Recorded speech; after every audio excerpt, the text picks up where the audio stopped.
Bonsoir à tous, bienvenue dans Bismart, l'émission. Aujourd'hui, je vais vous présenter un jeune homme de 34 ans qui vient de prendre la tête d'une agence de design et de création indépendante qui existe depuis 1984 et qui compte 140 collaborateurs. Il s'agit de Mathieu Sacas, le CEO de Dragon Rouge. Avec lui, on parlera du renouveau, de l'importance du design aujourd'hui dans la construction des marques, dans leur stratégie.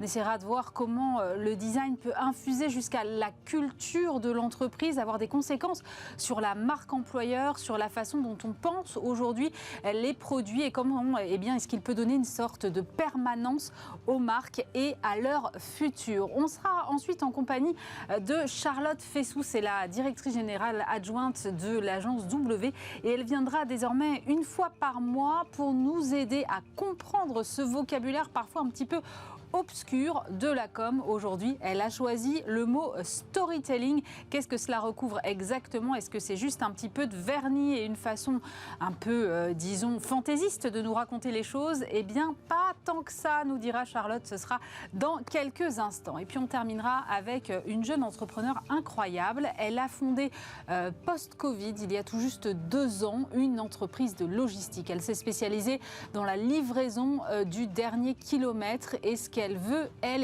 c'est changer la façon dont on exerce la logistique aujourd'hui, avoir un regard plus important sur la formation des livreurs, les remettre un petit peu au centre de l'équation, accorder une plus grande place aux femmes avec la parité d'ailleurs dans ses équipes, c'est à noter. Et puis, elle a signé déjà des grands noms du secteur puisqu'elle travaille notamment avec Amazon. Il s'agit de Yasmine Yamaren, la fondatrice de Midi Pile. Elle sera avec nous en fin d'émission. C'est Bismart, l'émission, et c'est parti tout de suite.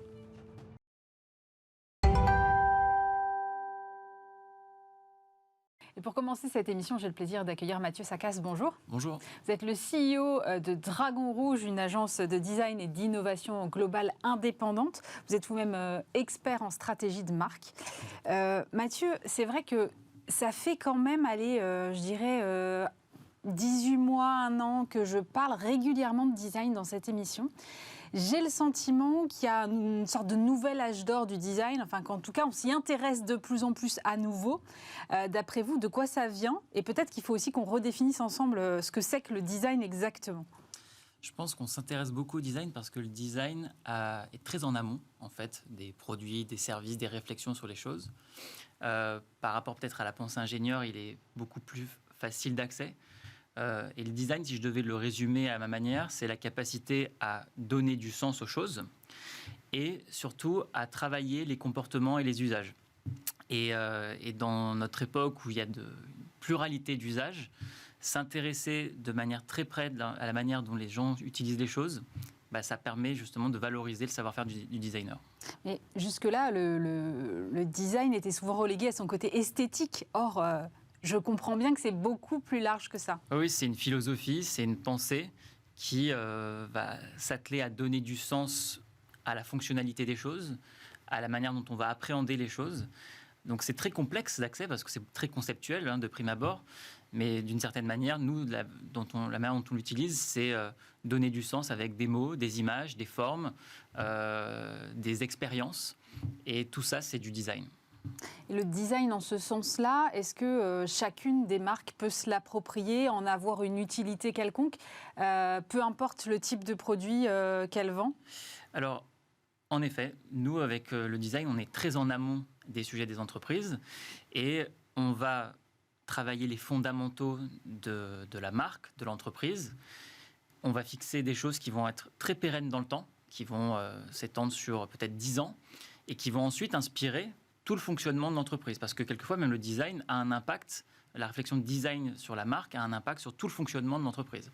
Et ensuite, ces fondamentaux, ils permettent à l'entreprise, à la marque en question, de travailler ses produits, ses services, sa communication, sa publicité, même sa R&D. Et cette capacité à être en amont, elle nous donne une grande responsabilité, parce qu'en fait, on donne souvent un cap à plein d'organisations. Et à l'époque, on parlait justement du lien, pourquoi le design aujourd'hui prend plus de place. C'est parce que c'est une époque qui se cherche, qui a besoin de se réinscrire dans des nouveaux récits par rapport aux défis environnementaux et sociétaux que l'on a. Et donc, le design apparaît comme peut-être le sauveur ou les compétences les plus utiles pour aider à se repenser. Quand vous dites ça peut changer le mode de fonctionnement d'une entreprise, est-ce que vous auriez un exemple à partager ? Bien sûr. Donc, par exemple, si je peux vous donner un exemple d'une entreprise qu'on a travaillé, par exemple avec le groupe Bouygues, on a travaillé sur cette plateforme de marque qui est Donnons vie au progrès. Donc en fait, ça a permis à l'entreprise d'avoir un cap autour de cette notion et cette sémantique de progrès. Et donc, in fine, tout chantier, même l'évaluation d'un collaborateur, tout choix stratégique sur une acquisition ou sur une réorganisation va se faire au prisme de la plateforme de marque. Est-ce que l'on donne vie au progrès ? Ça, c'est un exemple pour par exemple, le groupe Bouygues en France. Par exemple, quand on travaille avec Media One, qui est dans le même univers, on va dire, que Wood, là, on était sur cette idée de moving creativity, cette idée de à la fois la mise en mouvement, mais aussi émouvoir, le sens anglo-saxon du terme. Et donc, pareil, ça donne un cap, un fil rouge, une ombrelle à toutes les entreprises, ou Kering avec Empowering Imagination, cette capacité à l'entreprise Kering de valoriser les marques et les acteurs qui sont en dessous d'elle, mais tout en étant une sorte de ombrelle facilitatrice pour les maisons qui l'entourent. Vous parlez beaucoup de cap, donc derrière le mot cap, j'entends stratégie. Donc ça veut dire que c'est en quelque sorte vous, en tant qu'agence, qui impulsez la stratégie des marques ? Alors on n'a pas cette prétention, on n'impulse pas la stratégie. Nous, on fait de la maïeutique d'une certaine manière. Il y a souvent une stratégie qui est pensée par un COMEX, par une direction, il y a une vision, mais qui est souvent très business. Et c'est normal parce que c'est la finalité finalement d'une entreprise de générer de la profitabilité pour lui permettre son fonctionnement. Donc nous, on écoute ces enjeux business et on va trouver le récit, le véhicule graphique et design pour que les gens soient plus intéressés à l'histoire que finalement à un tableau Excel qui garantit une suite d'années de croissance. Et donc nous, on donne du sens à la stratégie business avec des mots, des images et du design. C'est important aussi pour la marque employeur. Là, on va sortir de la marque produit, mais s'intéresser 2 secondes à la marque employeur, parce que quand on parle de donner du sens, c'est important aussi pour les collaborateurs aujourd'hui. Alors, la marque employeur, c'est souvent la conséquence directe d'un travail de rebranding ou de repositionnement d'une marque par le design. C'est souvent le premier sujet qu'on aborde par la suite. Alors aujourd'hui, il est critique parce que il y a une vraie guerre des talents. Les métiers se sont transformés énormément. Les écoles n'ont pas forcément produit le nombre de talents aussi rapidement que les transformations de la société ont eu lieu. Et donc, nous, on se retrouve face à des entreprises qui disent j'ai des pénuries en IT, j'ai des pénuries en personnes qui savent gérer le RSE. Comment je fais ? Et donc, nous, ce qu'on essaye de faire, c'est qu'il y ait une cohérence absolue entre la stratégie de marque et le discours de la marque employeur. Et que dans tout le parcours du talent, à la fois les nouveaux talents, dans son onboarding, la manière de les chasser, même une job description, une offre d'emploi, tout ça soit imprégné de la stratégie de marque. Et dans l'expérience des collaborateurs, pareil, qu'on aille jusqu'au bout de notre promesse. Et que même les matériaux des bureaux, le discours, le questionnaire de l'entretien annuel, tout ça soit imprégné de la stratégie de marque. Ça veut dire que vous touchez aussi à la culture d'entreprise, parce que ça doit infuser à tous les niveaux, c'est ça en fait ? Exactement. Souvent, pour résumer ce qu'est une marque, pareil comme le design, j'ai tendance à dire qu'une marque raconte quelque chose des gens qui l'utilisent et la consomment. Et en fait, c'est exactement un peu la définition d'une culture dans l'entreprise. Le travail sur la marque va fortement influencer la manière dont on va vivre et penser l'entreprise. Et une marque employeur, en fait, elle raconte quelque chose des gens qui y vivent. On est de plus en plus fiers de dire où l'on travaille. Et quelquefois, d'ailleurs, on n'en est pas fier et donc on ne le dit pas. Mais quand on en est fier, on l'arbore et les gens postent du contenu sur leurs réseaux sociaux perso qui sont souvent liés à leur activité pro. S'ils rentrent chez Google et qu'ils ont un super open space avec plein d'activités, ils vont le valoriser sur leur Instagram ou sur leur TikTok. Donc c'est en ça que la marque employeur est hyper importante parce qu'elle transcende, elle dépasse les murs de l'entreprise. Ça veut dire que si vous faites bien votre job, on fait appel à vous une seule fois et puis après, c'est terminé, puisque la culture d'entreprise et la marque employeur, c'est censé être quelque chose de permanent. Alors, idéalement, oui. Quand on a bien fait notre travail, il y a des fondamentaux que l'entreprise peut utiliser et nourrir. Et nous, on veut que justement l'entreprise puisse faire vivre un peu de manière autonome sa marque. Néanmoins, c'est quand même souvent un accompagnement sur le temps long. Et les plus belles transformations qu'on a faites, Et là, si je parle par exemple d'une marque de grande conso, on travaille pour Philadelphia, qui est une marque mondiale dans les tartinables. On pourrait se dire sur le papier, voilà, il faut juste faire un beau packaging et puis c'est bon. C'est pas du tout le cas. C'est des itérations continues pour faire évoluer la marque sans dégrader son business, parce qu'en grande conso, on change un petit signe et quelquefois le conso est perdu si vous ne retrouvez pas dans le linéaire la marque que vous avez en tête depuis des mois et des mois. Et c'est des itérations quasiment invisibles pour le conso, mais qui changent en profondeur la marque. Et sur 5 ans, quelquefois, les gens ne vont pas se rendre compte de tout ce qui a changé, alors qu'en fait, tout a changé dans la culture, la manière d'appréhender les produits, les recettes, l'expression de la marque pour valoriser ses recettes. Tout ça se fait un peu dans l'ombre. Donc souvent, nous, on travaille en continu, mais on est un peu des agents invisibles. En effet, on ne va pas fanfaronner d'une réussite. Et souvent, on dit aux clients que le réel travail commence quand on a terminé l'identité. On a créé les fondamentaux identitaires, mais c'est là que tout commence. Et c'est là souvent qu'il faut ressortir du budget, avoir des équipes solides pour délivrer. Et là, il y a un vrai chantier qui démarre.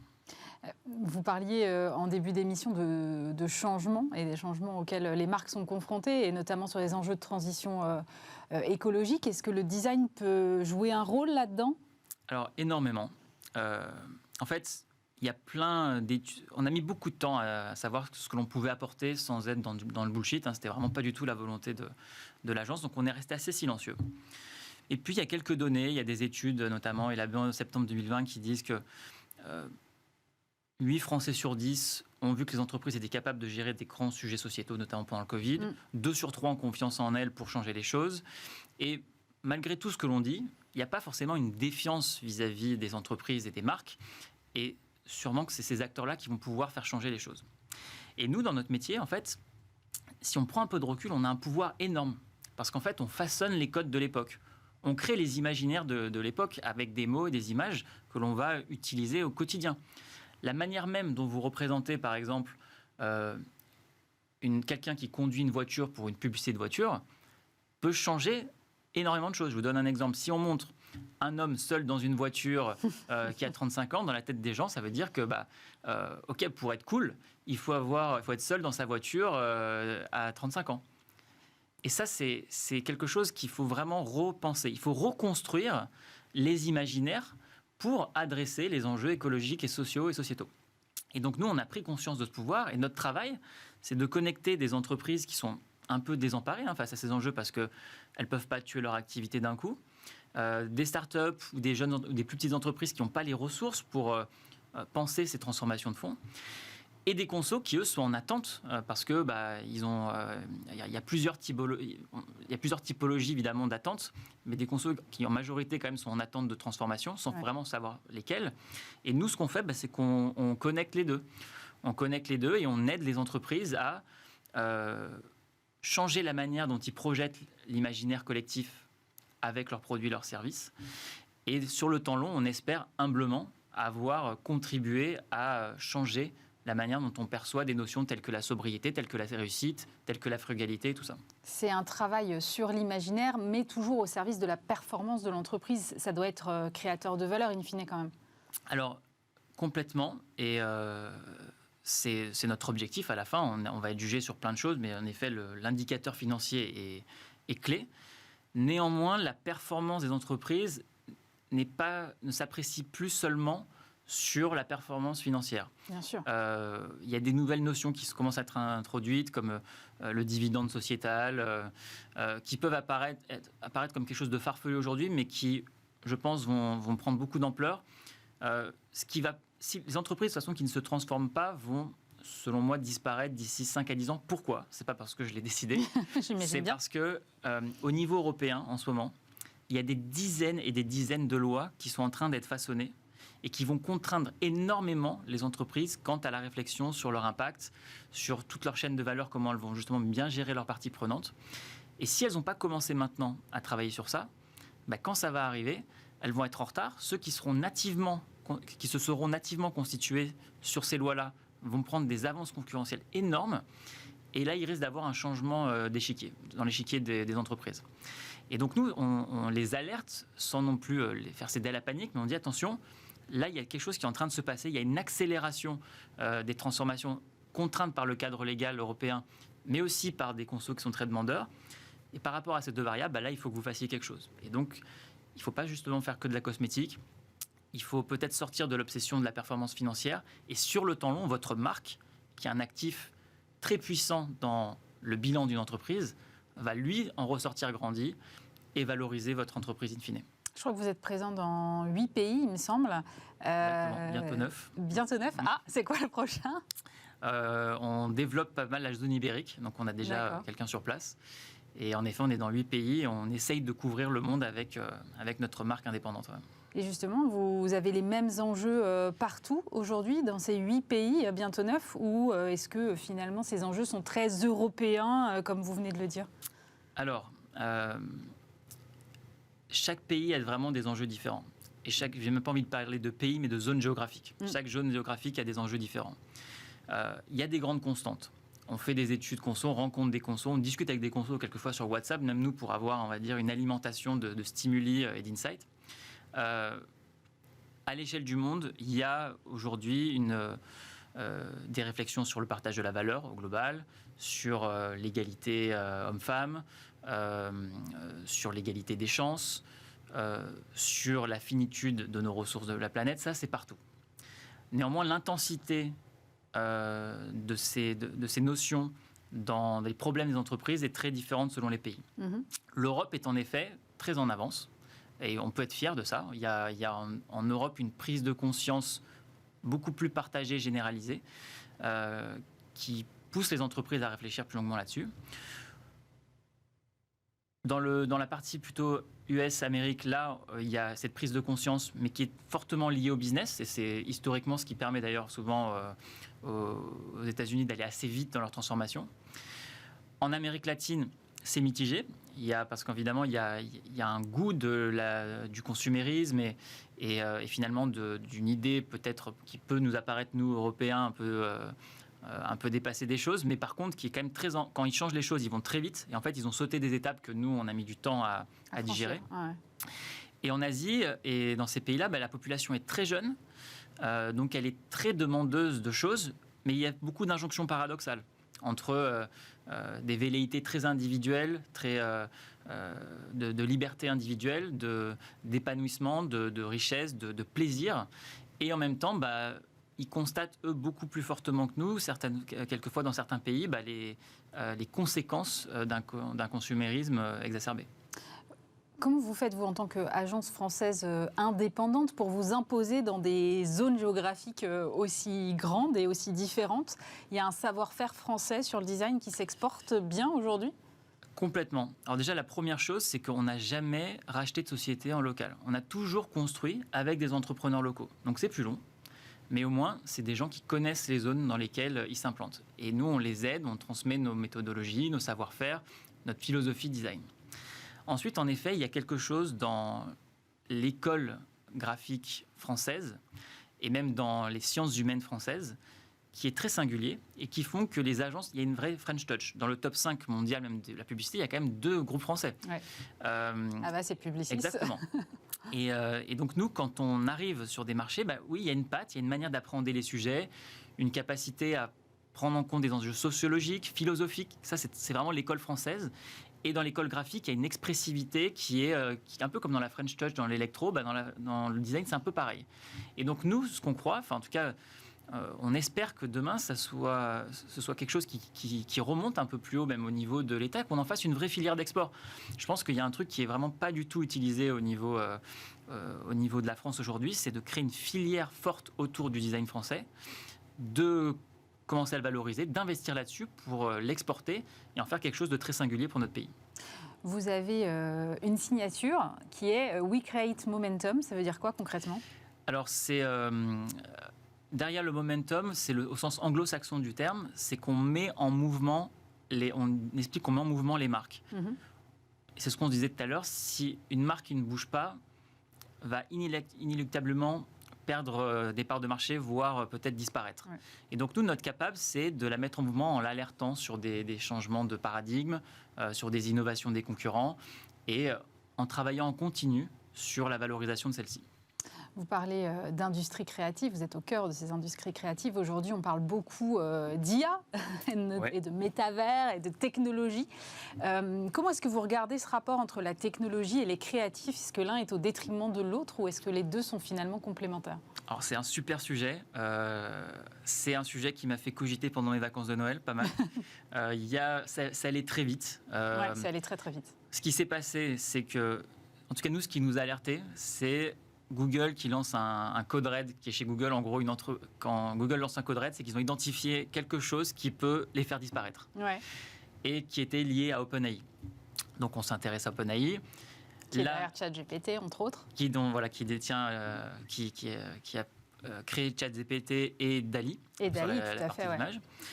Et donc, il y a eu d'ailleurs des campagnes de pub créées par DALL-E. Ouais. Tout le monde c'est un nouveau jouet pour beaucoup de gens.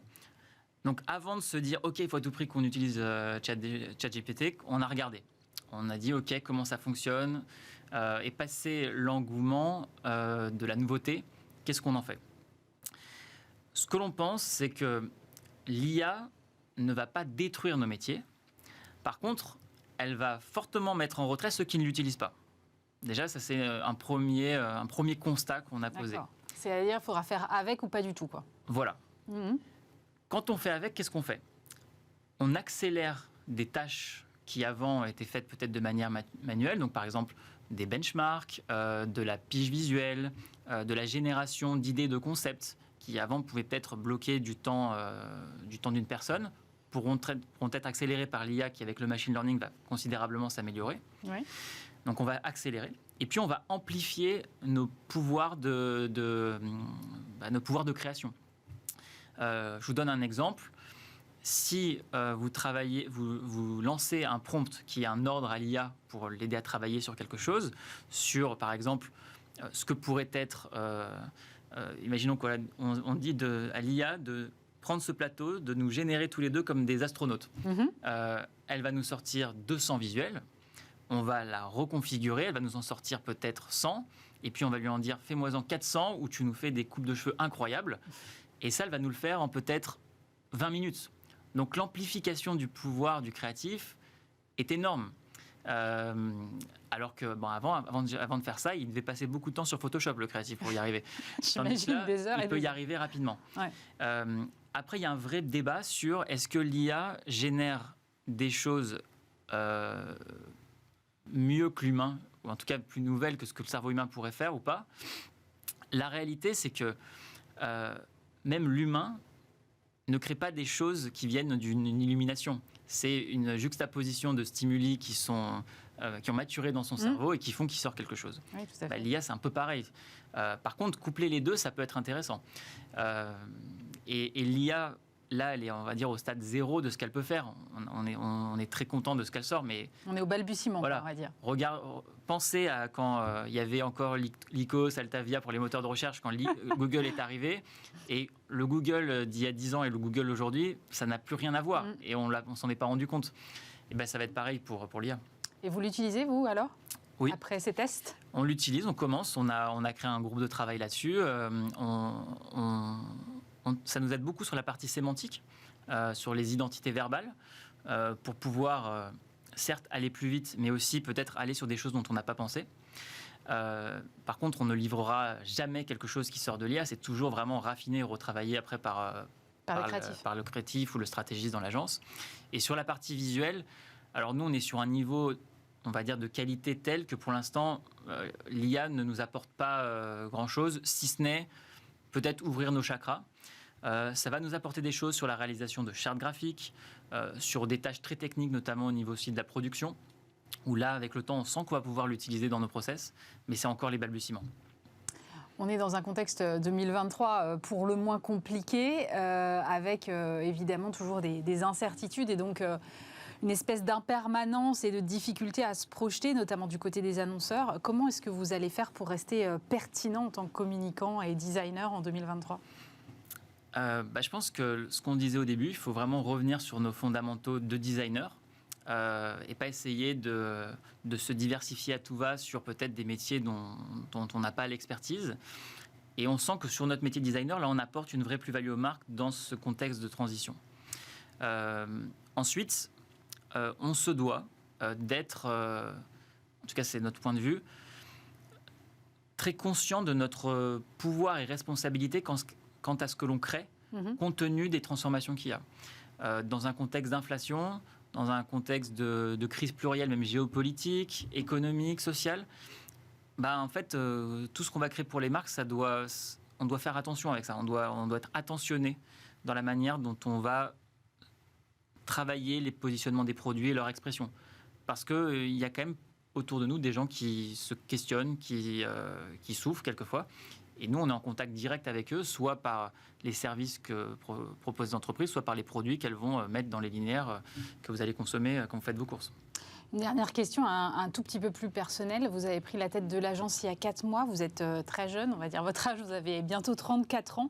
L'agence, elle existe depuis 1984. Il y a 120 personnes, je crois, à bord. Comment on manage dans ces cas-là ? Alors déjà, je ne suis pas tout seul. On a un groupe. Moi, j'ai surtout, on va dire, travaillé à ce que le siège de Dragon Rouge et la partie française puissent redonner une impulsion à ce groupe. Mais déjà, on est plusieurs à travailler sur cette entreprise. Et comment on réussit ? Qu'il y a des fois, on se plante. Donc, ce qu'il faut, en tout cas, ce qu'on essaye, c'est d'être le plus authentique possible dans ses convictions et ses décisions. Donc, c'est presque un travail de psychanalyse, mais par le milieu du travail. Et puis, essayer d'être le plus cohérent possible aussi dans ses convictions et ses décisions, parce que dès qu'on a une vision, on va dire, à 4-5 ans, et qu'on ne sort pas de ce cap-là, un pas après l'autre, on arrive à faire les choses. Et puis, d'un point de vue managérial avec les gens, je pense que il y a des fois ça marche, il y a des fois ça ne marche pas. Il faut accepter de ne pas plaire à tout le monde. Je pense que c'est un des premiers enseignements qu'apprend tout dirigeant. Mais l'important, c'est de les faire pour le paradigme que l'on s'est donné et d'essayer d'être le plus juste aussi avec ses décisions. Merci beaucoup Mathieu Saccas. Je rappelle que vous êtes le CEO de Dragon Rouge.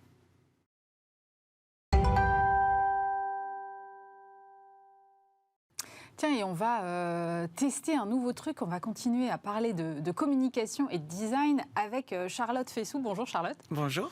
Alors, vous êtes directrice générale adjointe de l'agence W. Vous travaillez justement dans cet univers des agences de communication et du design depuis 15 ans.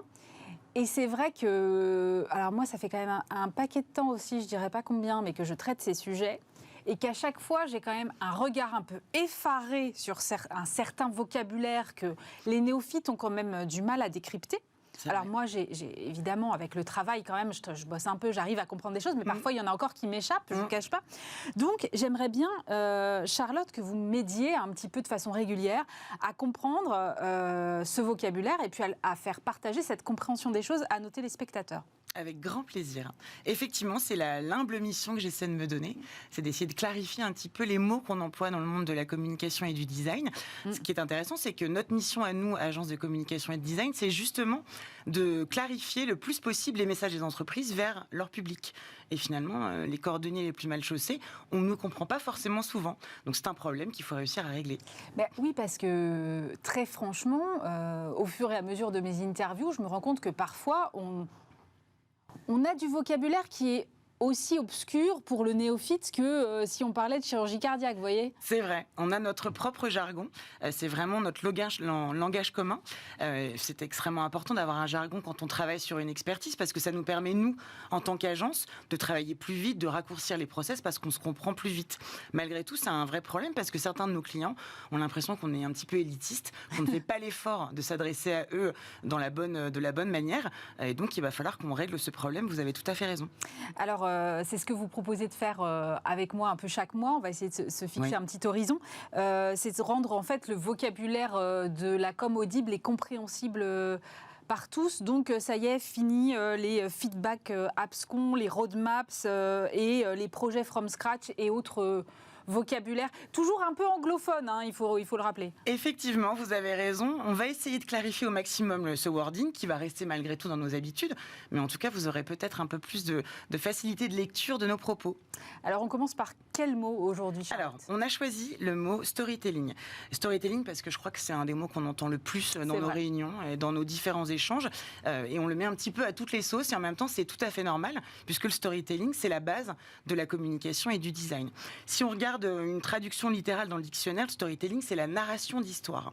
Ouais. Si on essaie de l'appliquer aux marques et aux entreprises, c'est finalement l'histoire qu'une marque raconte à ses publics pour valoriser son image, capter l'attention de ses publics, susciter leur émotion, les intéresser et les emmener là où elle a envie de les emmener, vers le tiroir-caisse. Alors, avec un peu de recul, le storytelling, c'est un peu plus que ça, c'est un peu plus ambitieux que uniquement amener vers le tiroir-caisse. C'est surtout en fait une stratégie pour vulgariser des propos fonctionnels, techniques, technologiques qui sont parfois peu compréhensibles justement et véritablement d'essayer de les traduire pour les rendre audibles au plus grand nombre. C'est un imaginaire à partager qui va nous permettre de créer un lien un petit peu plus personnel avec les audiences. Alors, le storytelling, c'est central dans l'univers de la publicité et de la communication, mais on se rend compte que ça devient un fondamental extrêmement fort dans le business tout simplement. Quand on écoute des start-upers pitcher pendant 4 minutes, finalement, on est plus accroché par l'histoire, le récit qu'ils mettent derrière leur business model que par des résultats financiers. Donc c'est intéressant de se rendre compte à quel point on a un intérêt croissant à mieux travailler le sens et la valeur émotionnelle de nos démarches commerciales et de nos business. Donc si je résume, c'est un peu une arme de séduction massive en fait, le storytelling, Charlotte. Effectivement, on peut définir le storytelling comme une arme de séduction massive, puisque le storytelling, ce qui est formidable, c'est que ça peut s'adresser à tous les publics, les seniors, les CSP+, les cadres, et surtout les millennials, puisqu'on se rend compte que les réseaux sociaux ont été quand même fondés sur cette idée du storytelling que chacun peut partager. Si on s'intéresse 2 petites secondes au secteur qui utilise beaucoup le storytelling, on pense évidemment au luxe. On se rappelle tous des campagnes formidables de Chanel sur les lancements de parfums. Mais quand on pense à des publicités de grande distribution ou bien de grands énergéticiens, on a presque été aussi ému que si on regardait un film classique. Donc c'est intéressant de voir que tous les secteurs aujourd'hui utilisent le storytelling dans leur stratégie de communication. Vous êtes en train de me dire qu'en fait, à chaque fois que j'interviewe quelqu'un, j'ai droit à une petite dose de storytelling, Charlotte. J'en ai peur, Aurélie. Alors là, déjà, on est un peu en train de faire du storytelling toutes les deux, puisque finalement, cette stratégie qui consiste à créer une narration autour d'un propos, c'est quelque chose qu'on fait tous les jours pour communiquer ensemble. Mais c'est ce qui fait aussi qu'on peut s'engager les uns les autres, les uns par rapport aux autres, de la manière la plus facile et la plus évidente. Évidemment, le storytelling, ça a une vocation de vente, mais c'est intéressant de voir qu'aujourd'hui, ça va un petit peu au-delà de tout ça. Lorsque je vous dis « nous sommes en guerre » de mars 2021, de mars 2020 plutôt, on se rend compte que même les politiques aujourd'hui utilisent beaucoup le storytelling pour nous engager dans l'histoire, dans la grande histoire, on va dire, de la France. Merci beaucoup, Charlotte, pour ce premier éclairage. Et puis, on attaque un nouveau mot le mois prochain. Avec plaisir. Charlotte Fessou, directrice générale adjointe de W.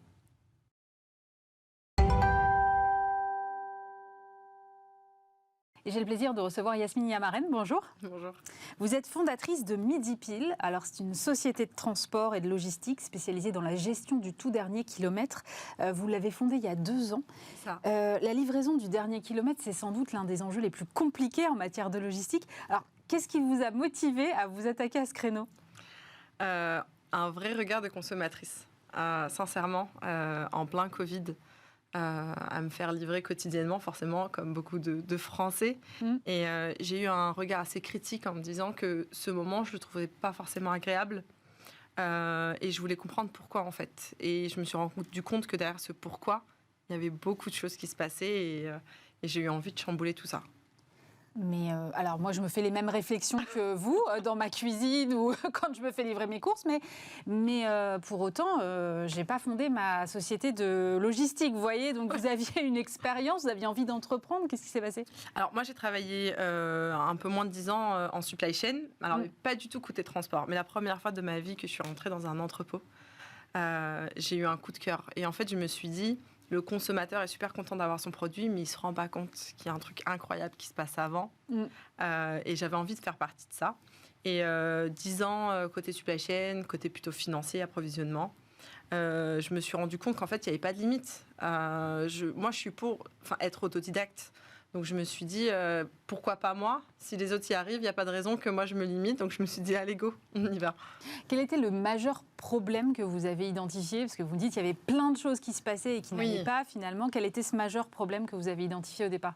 Le premier problème, c'est de me dire, en fait, si ce moment, il n'est pas agréable, c'est qu'en fait, on a des gens qui n'ont pas conscience de leur responsabilité. C'est une expérience client. Et pourquoi ils n'en ont pas conscience ? En fait, ils n'en ont pas confiance parce que c'est un métier qu'on ne qualifie pas. Et si à un moment donné, on ne prend pas le temps d'expliquer aux gens l'importance de ce qu'ils font, de comment le faire, comment on peut leur demander de le faire correctement ? Déjà, pour moi, c'est la première chose. La deuxième chose, c'était de me dire, il n'y a que des hommes. En face, il y a un vrai problème de pénurie en France dans le milieu de la livraison. Souvent, les entrepôts sont en banlieue et en zone rurale, là où les femmes souffrent le plus de précarité. Pourquoi ces deux problématiques, on ne peut pas les rencontrer et créer une solution et finalement proposer aux femmes ce métier-là. Et puis aussi l'engagement écologique que je pouvais avoir. Pourquoi ça ne s'accélère pas? Pourquoi ça ne va pas plus vite? Et je me suis dit, mais il n'y a pas de souci, on va y aller et on va essayer de régler tous ces problèmes. Bon, hyper ambitieux, ça représente la logistique 10% du PIB français, mais pourquoi pas moi? C'est pas grave, on y va. Donc vous y allez. Et donc vous commencez par vous attaquer à justement ce moment qui est le moment où finalement le livreur frappe à la porte ou sonne à la porte de la personne chez qui il doit livrer. Et vous dites en fait finalement c'est le représentant de la marque à ce moment-là. Et pourtant, ce sont les employés de Midi Pile, pas de l'expéditeur final. Donc, comment est-ce que vous arrivez à leur faire prendre conscience qu'ils représentent la marque aujourd'hui? On les forme sur la sécurité, parce qu'ils ont une vraie responsabilité, ils sont sur les routes au quotidien. On les forme sur l'expérience client. On les forme sur la compréhension de la technologie qu'on leur met en place pour bien travailler. On les suit. On ne fait pas un management macro. Souvent dans la logistique, je trouve qu'il y a un management macro. On regarde les résultats dans son ensemble, mais on ne prend pas le temps de challenger chaque individu. Je pense que ça, c'est ce qu'on fait le mieux. Et on fait en sorte que les gens se sentent bien chez nous. Souvent, ce qui se passe, c'est que les marques qui travaillent pour un transporteur sont plus rattachées à la marque à laquelle ils livrent. Moi, je suis super content quand mes livreurs portent les manteaux Midi Pile et disent qu'ils sont fiers d'être Midi Pile. C'est que finalement, on a réussi ce pari-là. Et c'est vraiment dans l'accompagnement. Ça peut paraître bateau, mais finalement, quand il y en a aussi peu qui le font dans le secteur, c'est que c'est pas si bateau que ça. Je pense qu'il faut prendre cette responsabilité, il faut prendre le temps. Et quand je vois que nos KPI sont bons, que nos clients nous donnent encore plus de responsabilités, là, on est en train de s'étendre au premier kilomètre. C'est-à-dire c'est de la livraison en poids lourd B2B. On va finir par faire de l'entreposage. Et ça vient des clients. C'est une volonté de leur part de nous faire grandir parce que finalement, on est bon. Et en fait, quand on se concentre juste sur l'être humain, on arrive à faire de belles choses. Ça paraît simple, mais il faut le faire. Et nous, on le fait. Comment vous avez défini les priorités des formations pour vos salariés, justement? J'ai pris le camion au début. C'est vrai? Ouais, vraiment. Franchement, c'était pas évident. J'imagine, oui. J'ai pris le camion. Moi, je pense qu'il vaudrait mieux pas me confier un camion. Mais...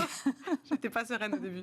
Mais du coup, en fait, je me suis challengée moi-même, en fait, aux problématiques. C'est déjà quand on nous confie un camion ou même un vélo cargo, parce qu'on a l'impression que c'est facile à conduire, mais pas tant que ça. Ouais. Je me suis rendu compte déjà de la responsabilité que j'avais face aux autres, en fait. C'est dangereux. Je me suis rendu compte qu'il fallait que je maîtrise mon véhicule. C'est des connaissances. Il fallait que j'apprenne à vivre chaque instant. Parce qu'on parle des livreurs qui ne sont pas toujours agréables, mais ils sont confrontés aussi des fois à des moments qui ne sont pas très agréables. Et je pense que dans tous les métiers de service, c'est le cas. Ouais. Apprendre à gérer ces moments-là en disant, voilà, ce n'est pas personnel, on peut avoir quelqu'un de contrarié, on ne maîtrise pas les raisons pour lesquelles. Donc on travaille vraiment sur ces moments de partage. Donc on accompagne à comprendre la technologie. On ne se rend pas compte, ils ont plein d'applications, il y a plein d'éléments, il y a plein d'informations, il y a plein d'indicateurs. Ça peut paraître intuitif pour nous, au niveau du management, de dire que c'est simple, mais en fait, si on n'accompagne pas quelqu'un à comprendre pourquoi ce chiffre, qu'est-ce qu'il veut dire, comment tu l'optimises, voilà ce qu'on met en place. Et puis, il y a des managements qui suivent vraiment la qualité de travail. Ça, plus féminiser le métier du transport. Donc, les femmes, elles ont une sensibilité à l'expérience client. Et en fait, elles challengent les autres de l'équipe et il y a une espèce de synergie, de mixité. Et à la fin, il y a un résultat qui est plutôt sympa. En tout cas, moi, je suis fière de mes équipes. Vous avez réussi, je crois, à instaurer la parité chez vous. Moi, je suis assez bluffée par ce résultat parce qu'effectivement, les métiers de la logistique ne sont pas ceux qui attirent le plus les femmes aujourd'hui. Comment vous allez les convaincre, ces femmes? C'est quoi votre recette magique? Déjà, quand on arrive dans un nouveau territoire, le plus important, c'est d'aller s'adresser à la population. Et ça, nous, on ne connaît personne. Quand on arrive quelque part dans une nouvelle ville, on ne connaît personne. Donc déjà, on travaille avec le Pôle emploi, les missions locales, les associations. C'est eux qui sont proches, en fait, des habitants. Donc, en fait, on leur dit, voilà ce qu'on fait. Voilà notre démarche. Et en fait, ils sont super contents parce qu'ils savent qu'il y a des femmes qui sont en recherche d'emploi, qui n'arrivent pas à se trouver. Du coup, ils créent le lien. Et à partir de ce moment-là, on sensibilise, on leur explique. On fait un truc super sympa avec Pôle emploi, c'est qu'elles viennent travailler chez nous. Elles sont encore attachées au Pôle emploi. Donc, elles ont une semaine pour décider si elles sont partantes ou pas partantes. Donc, elles ne perdent pas leurs droits. Donc, vraiment dans une phase de sécurité, elles prennent les vraies décisions. Et voilà, et on y va, ville après ville. Et puis... il n'y a pas de frontières dans la mobilité. C'est l'avantage. Vous avez mentionné un troisième levier qui était celui de la transition écologique. Comment est-ce que vous adressez ce chantier? Alors, très vite, je me suis rendu compte que ça n'allait pas dépendre que de nous. Parce qu'en fait, quand j'arrive dans une ville et qu'il n'y a pas de borne de rechargement, ça règle le problème. Ouais. C'est vrai, sincèrement. Quand finalement, il y a un entrepôt et qu'il n'y a pas forcément beaucoup de population, donc mes véhicules doivent faire 300 km, ça ne dépend pas que de moi. Donc là, on travaille beaucoup avec les collectivités. Les collectivités, leur enjeu, c'est de se dire, nous aussi, on a envie qu'il y ait moins de véhicules polluants. Souvent, la solution, c'est le vélo cargo. Donc, on essaye de faire en sorte que les thermiques roulent le moins possible, de passer ensuite en vélo cargo. Quand on est dans une ville comme Paris, forcément, l'électrique, c'est plutôt simple. Donc là, il n'y a pas de défi. Le défi, il est plus d'aller trouver les véhicules parce qu'avec le Covid, il y a un vrai problème de pénurie. On ne se rend pas vraiment compte, mais ça drive aussi notre quotidien. Mais c'est un travail en bonne intelligence. Moi, je refuse d'être une société qui dit « Vous êtes en banlieue, je ne peux pas faire rouler d'électrique, je ne viens pas ». Pour moi, c'est de la discrimination et ça, c'est pas possible. Par contre, je dis « Ok, dans quelle zone vous faites ? Comment on peut travailler la zone de livraison intelligemment pour avoir le résultat le plus décarboné possible ?» Vous regardez des solutions à l'hydrogène aussi ? Oui.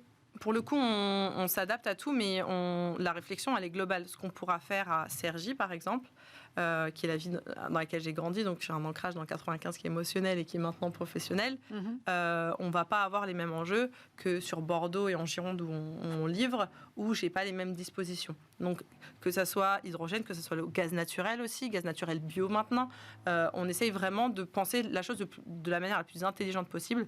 Et c'est pas quelque chose que je fais seule, parce que moi, je suis quelqu'un d'hyper motivé, j'ai plein d'idées, j'ai une belle vision, mais par contre, c'est grâce à mes équipes, au recrutement qu'on fait aujourd'hui, les gens qui viennent nous rejoindre et qui vont apporter des solutions, qui vont penser à une façon de penser des choses. C'est une transition. Ça ne se fait pas du jour au lendemain, mais il faut être acteur de ce changement.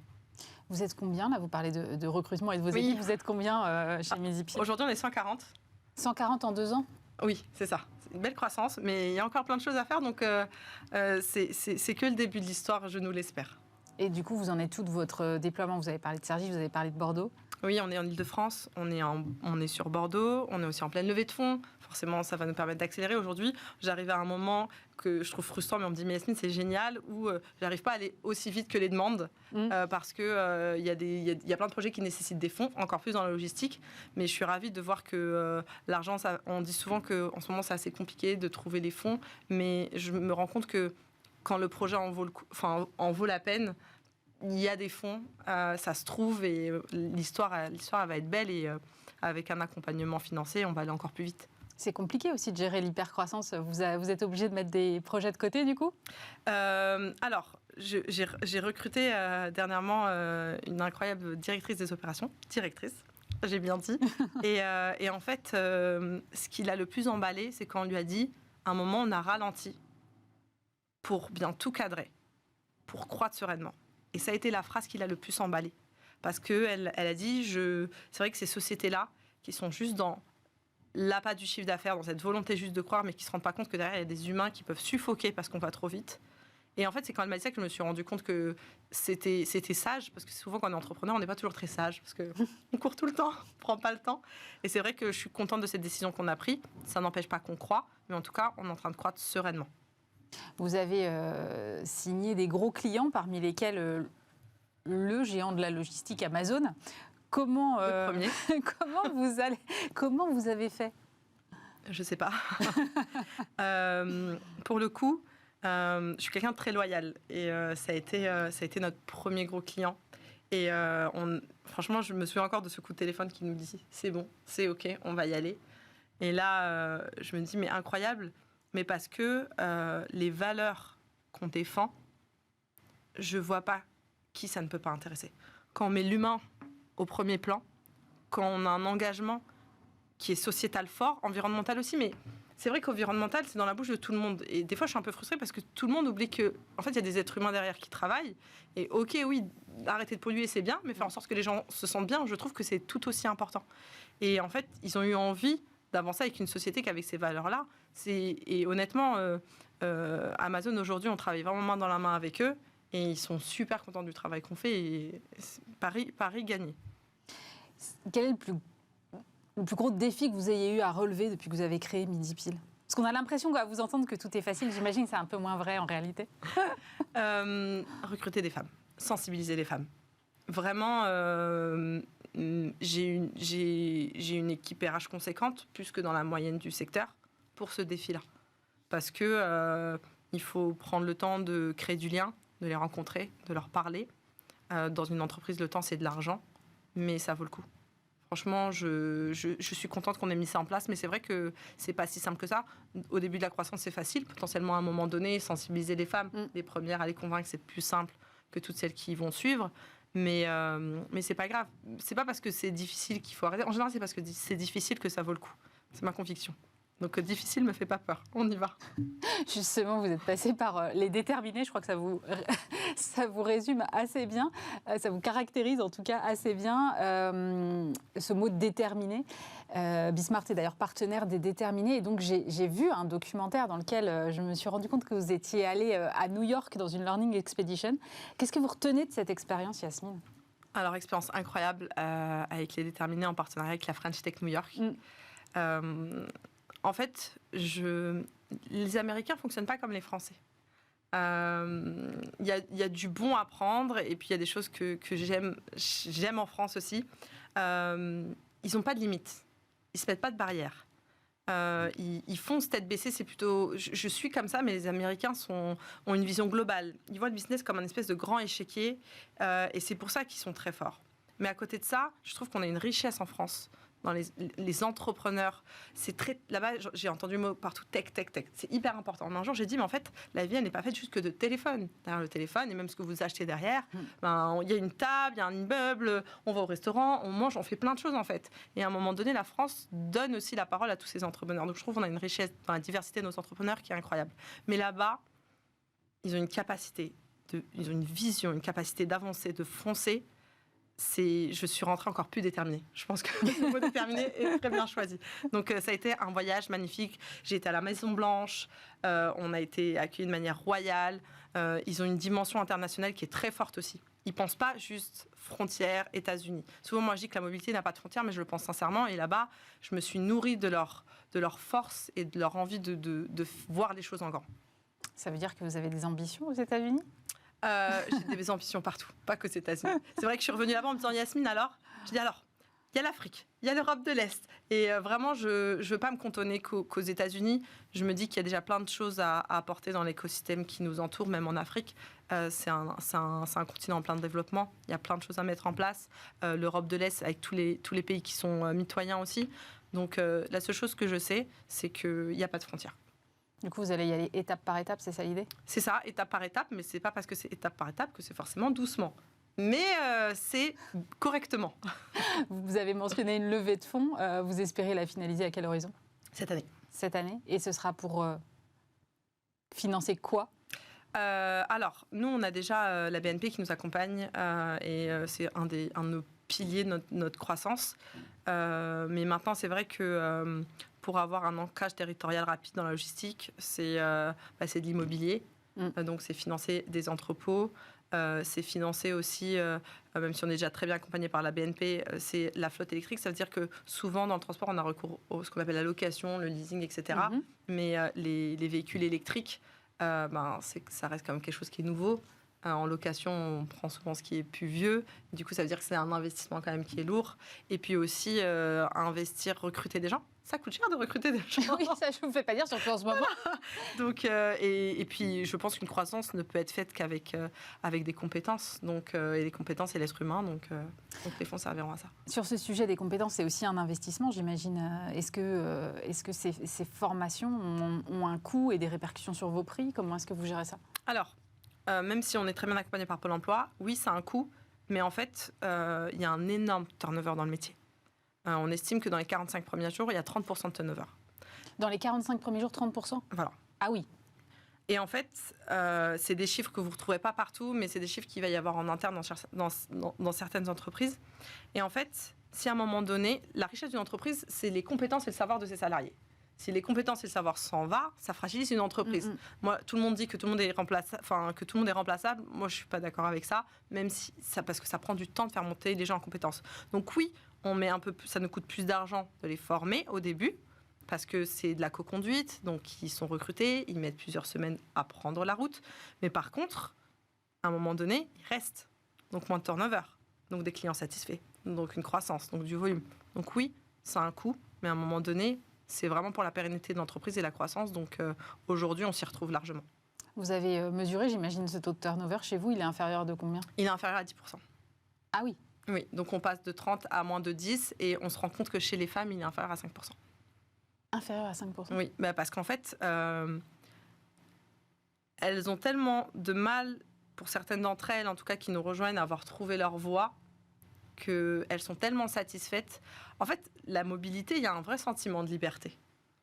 Et elles sont autonomes. Quand elles prennent le volant le matin, quand elles prennent le vélo le matin, en fait, à un moment donné, elles sont responsables de leur journée. Elles se challengent tous les jours.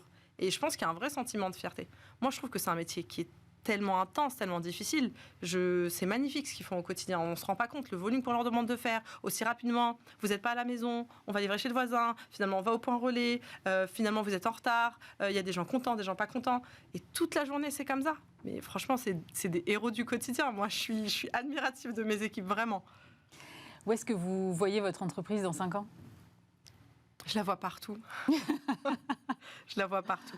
Je veux que ça devienne Aujourd'hui, des sociétés dans le transport, on en connaît tous. Je ne vais pas les citer, mais il y a des noms, voilà, ça résonne chez tout le monde. J'ai envie que dans 5 ans, Midi Pile, ou quel que soit le nom de notre entreprise, elle résonne chez tout le monde.